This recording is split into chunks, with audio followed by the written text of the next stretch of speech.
think it's also exciting for folks not in our industry to understand that we're going to be one of the biggest industries there possibly is, right? So don't you want to jump on that train now? Welcome to Season 8 of Bridge the Gap, a podcast dedicated to informing, educating, and influencing the future of housing and services for seniors. The BTG network is powered by sponsors Align, Nick Map, ProCare HR, Sage, Hamilton Captel, ServiceMaster, the Bridge Group Construction, and Solinity, and produced by Solinity Marketing. Bridge the Gap in 3, 2. Welcome to Bridge the Gap podcast, the senior living podcast. Another exciting episode here at the Align Innovation Summit in Nashville, Tennessee. We want to welcome Kevin Colley, corporate head of sales at Bridge Senior Living. Welcome to the show. Thank you. Appreciate you guys having me. Yeah, very glad to sit down with you. Exciting to meet you. There's quite a few good conversations happening here at this event, right? I feel like every break there's a great conversation. Yes. Yeah. Well, from your perspective, what do you think some of the biggest challenges, and then we'll follow that up with some opportunities that you're seeing the industry go through right now? Started a few places. I'm head of sales, so I'm going to stay in that lane if that's okay. And it's appropriate here today. We've heard some speakers, and some of our biggest challenges are the ones we create on our own, quite honestly. As our sales leaders, we've got to follow up with our customers and do that way better than we do currently. So that's one of our biggest challenges internally. I saw a stat this morning that said, we reach out to a customer 3 times and then we're done. 80% of salespeople do that. So I kind of think about customers as, they've sat. It's taken them a long time to make this decision to pick up the phone. In a lot of cases, it's six months, maybe it's 2 years, maybe it's longer, and I feel like it's our duty. We owe it to them to be very, very responsive. If anybody's made that a difficult decision in life that you've ever had to pick up the phone, you didn't want to, you finally did, took all that courage, and then all of a sudden you got a voicemail or you left a message and nobody calls you back. That's extremely disappointing. So there's lots of outside influence in our business, but I think internally, that's one of our biggest opportunities. Yeah, well, Kevin, unpack that a little bit more for us. So, do you think what causes that? Is it lack of training? Is it training just the way we've always done it? Is it turnover? Is it all of that? Well, what would you kind of summarize some of the areas that we could immediately on our blocking and tackling get better on? No, I think you hit the nail on the head. There's a lot of places we can do it, and a lot of it's, first of all, I can't stand it when we do things the way we've always done it, right? So at Bridge, we try to do things a little differently, even if it's 1% different, right? We're improving and innovating over time. But I think some of it's driven by leadership, because some things I've heard throughout the day is, leadership calls and says, "Hey, who's your next move in?" So you on the receiving end of that feels this pressure to I've got to get Lucas to move in right now, right? And he becomes my sole focus. So I think it's a lot of it's driven by leadership because we're the way we approach our teams. I always think of this is how I teach our sales team is I think of our pipeline as like a people mover, like at the airport you get on and you've got your the traditional terms, you've got your hots, you've got your warms, you've got your cools.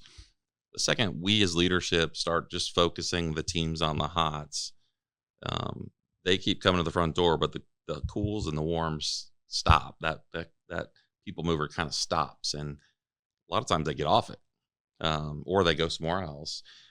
So, we've all seen, you have 10 move-ins in a month, and the next 2 months you have 1, you have 2, just because of that paradigm is that we're kind of pushing them so hard on this front, on this top layer, that all the rest of the folks in that pipeline are kind of stopped. But you also said some other things.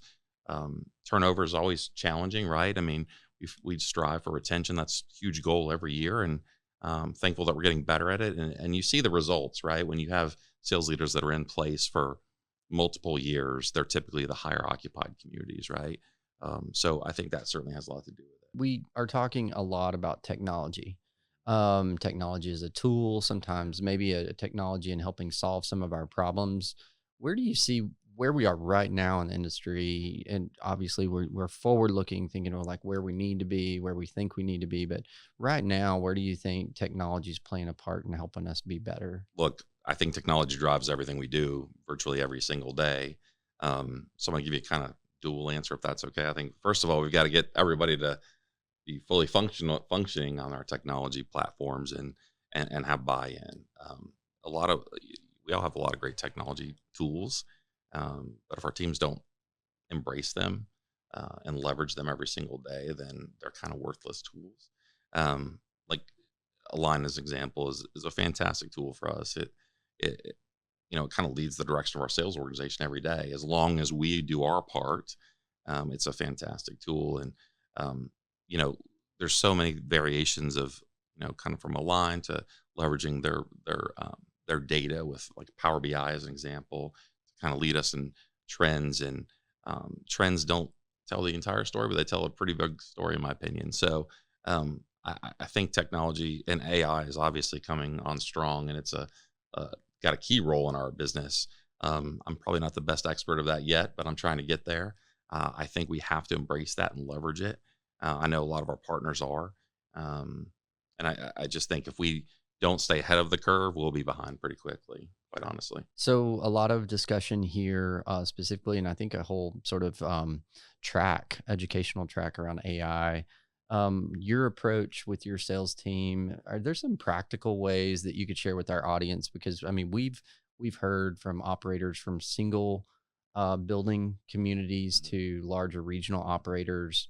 Their executives are coming here to try to learn of where do we start. So where have you guys started? What's working for you? I think it starts just a couple small baby steps for us is number one, kind of just how does that online experience look and feel, and how does our automated response look to you as a customer?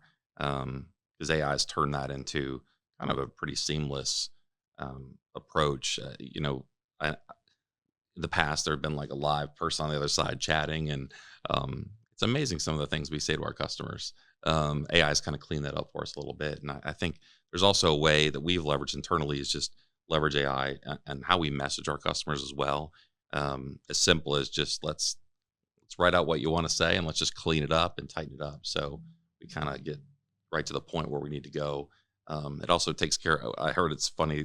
Some of those 4-paragraph follow-up emails we heard about today as well. Like we don't need 4 paragraphs. Like let's just get to the point. And AI certainly helps us clean those things up. So I'd love to tell you we both feet are in the deep end. We're not there yet, but just simple baby steps for now, I think. But it's cleaning up our approach to our customers, if that makes sense. What's most exciting to you? And when I think back to as a provider or as an operator coming to events and sitting through educational sessions, doing the networkings, doing the round tables, I think if you're not careful, you can go one or two ways. You can either be like really excited, I've got to leave and go do all these things, or you can hear all the awesome things and think, oh, I'm not doing any of that. There's this huge burden that I'm going back, and where do I start?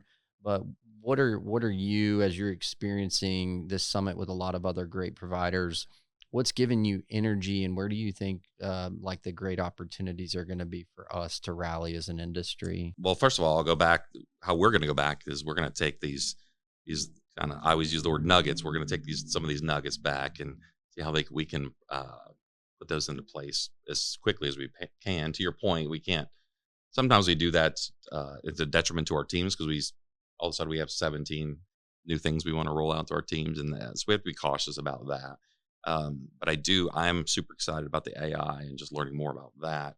And I think more than anything at conferences like this, you hear, again, I just have great conversations with people, and you may hear one small little nugget that you can take and put it into your own company's culture and turn that into something big. It's interesting. And we took one small nugget, and I'm going to keep the nugget to myself, but we took one small nugget a year ago and turned it into like a culture changing aspect of our company. And it's changed our occupancy in such a amazing trajectory just by doing a couple of small little things that you kind of overlook.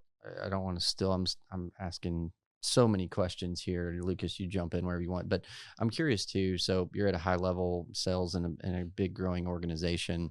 We're hearing all these emerging product types, right, that traditionally haven't been under the umbrella of senior housing, which to me is super exciting. But I would imagine for a sales leader of teams that manage, operate multiple types of communities. There's pros and cons and challenges with selling each type of those products. Where are you seeing the most energy? Where are you seeing the most traction in the market right now in the markets you serve? Is there any product type that it's like, man, seems to be where we're kind of hitting on all cylinders right now and the market's really rising to seek out this type of product? I would say assisted living is been a huge growth area over the last year. Although I think we're excited more about is the opportunity for IL coming. You guys know who's coming, right? So we're excited about that, and I think the opportunity is just to innovate at your communities and how you do things slightly differently. Customers, even the customers today, are different than customers 5 years ago, and customers 5 years are going to be way different than customers today. So I think that's our charge is kind of have that blue ocean strategy. It's like thinking about let's get ahead of it before that tidal wave kind of hits and be ready for it. So it's exciting for us. It's a little unnerving, I would say, sometimes too, because you're leading a company in one path, and is that the right path, right? So, but we're excited about that. I think IL is going to be a game changer here in the next couple of years for sure. We're starting to see a lot of uptick in that occupancy and that interest. Lucas, you get to see a whole nother side of this, the aesthetic side and the renovation side and what the industry's doing to equip those sales teams to have the best housing product, the best service line to represent to the industry. And you've got to see a lot of Bridge buildings through the years. Yeah, So, great company, and great offering, and great culture, great team. And so kind of on that final topic of culture, any final words of encouragement to maybe some of the younger professionals that are looking at sales and marketing, senior housing as a potential career? What would you say? I'm glad you brought that up and you mentioned retention earlier, and we're finding so much value in hiring outside of our world. I think, I don't want to be cliche, but I will for a second. I mean, there's so much purpose in our business. We just sat through an amazing speaker this morning and talked about purpose, right? And I think you could align that to anything, but our business over so many others gives you that daily purpose. And you can be a great sales leader. You can be great at sales, come into our business. You can still be wildly successful, but you can also have that added purpose piece that you don't always have. I'm sure you guys have friends and colleagues out there that, they may be wildly successful, but they may go home and just be like, hey, what I do, and you don't see that in our business very often. It's a bit of a common bond that ties us all here. I've said it year over year. For me, as a outside vendor partner to the industry, what has always been wonderful for me to see and what has drawn me to this industry is the people. And it's because of that level of purpose, and it helps provide me that purpose and passion too. And we see that it's a common bond. Well, I think it's also exciting for folks not in our industry to understand that we're going to be one of the biggest industries there possibly is, right? So don't you want to jump on that train now?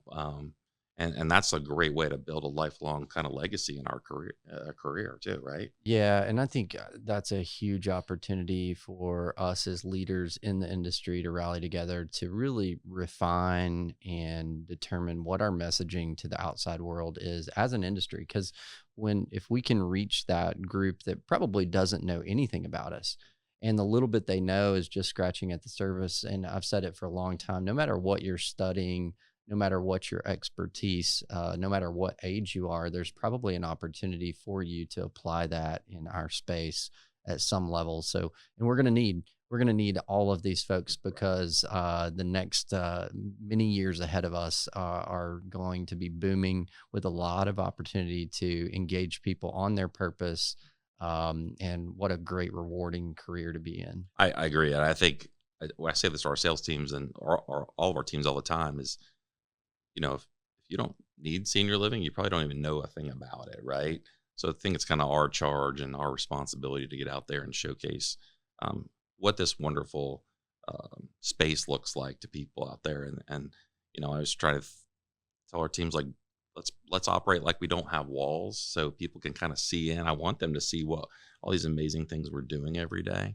Because it's pretty cool. We do a lot of great things. And this is a great platform to do it on. That's part of the mission of Bridge the Gap, is to educate, inform, and influence all aspects of senior housing. And, we have a very niche audience in the senior housing industry, but we know because outsiders have reached out to us, is that this episode or our network, our platform and podcast does reach people outside of the industry. So it's a great platform to continue this conversation. Thank you so much for spending time with us today. It's a pleasure. And for those listening that want to connect with Bridge and maybe discuss career opportunities, you can scroll down to the show notes there. You can connect with us on btgvoice.com. Also, LinkedIn's a great spot. And thanks for listening to another great episode of Bridge the Gap. Thanks for listening to Bridge the Gap podcast with Josh and Lucas.